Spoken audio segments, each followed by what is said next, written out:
حضرت مجاہد رحمۃ اللہ تعالی علیہ آپ فرماتے ہیں کہ جب قحط شدت اختیار کر جاتا ہے، بارشیں رک جاتی ہیں، تو جانور جو ہیں نافرمانوں پر لعنت بھیجتے ہیں اور کہتے ہیں کہ یہ جو قحط ہے یہ انسانوں کے گناہوں کی وجہ سے ہے۔ اللہ اکبر۔ ذرا غور کیجئے کہ اس سے بڑھ کر اور ذلت کیا ہوگی کہ انسان اشرف المخلوقات ہے، مگر جب یہ گناہ کرتا ہے، اس کی نافرمانیاں جو ہیں جب حد سے بڑھ جاتی ہیں، تو جانور جو ہم سے کئی درجے کمتر ہیں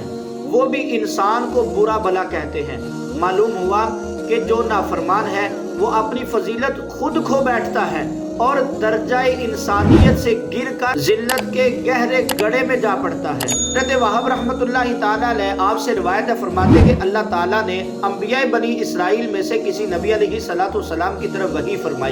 فرمایا کہ بندہ جب میری اطاعت کرتا ہے تو میں اس سے راضی ہو جاتا ہوں، اور جب میں اس سے راضی ہو جاتا ہوں تو اسے برکتیں عطا فرماتا ہوں، اور فرمایا کہ جب بندہ میری نافرمانی کرتا ہے تو میں اس سے ناراض ہو جاتا ہوں، اور جب میں اس سے ناراض ہو جاتا ہوں تو اس پر لعنت برساتا ہوں۔ اللہ اکبر۔ اللہ کی لعنت ہوتی ہے، جو بندہ اللہ کی نافرمانی کرتا ہے اللہ اس سے ناراض ہو جاتا ہے، پھر فرمایا کہ اس پہ لعنت برساتا ہے، اور فرمایا یہ میری لعنت جو ہے اس کی 7 پشتوں تک پہنچتی ہے۔ ہمارے پیارے آقا مدینے والے مصطفیٰ صلی اللہ تعالیٰ علیہ وسلم کا یہ کتنا خاص کرم ہے کہ اللہ پاک اپنے محبوب علیہ السلام کے صدقے میں آپ کی امت کو رسوا نہیں کرتا۔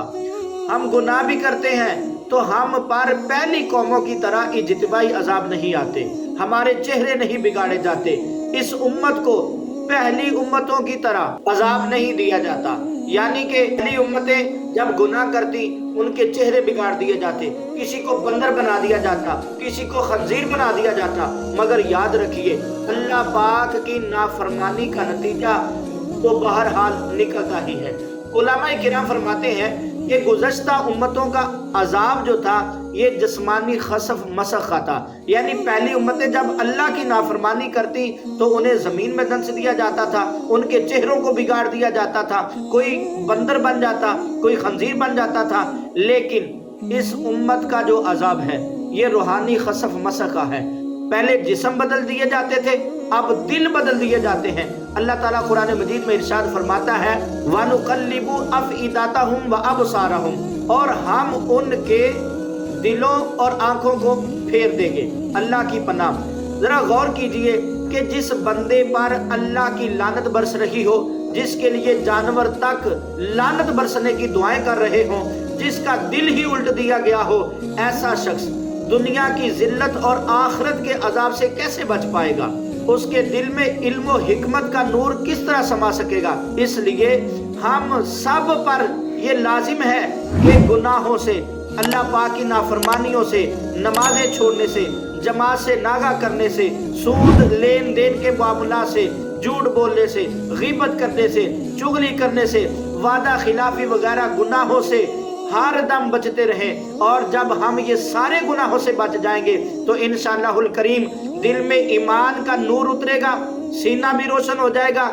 پھر اللہ پاک نے اگر چاہا تو سجدوں پہ لذت بھی آئے گی اور تلاوت میں دل بھی لگا کرے گا۔ اس لیے آج وقت ہے،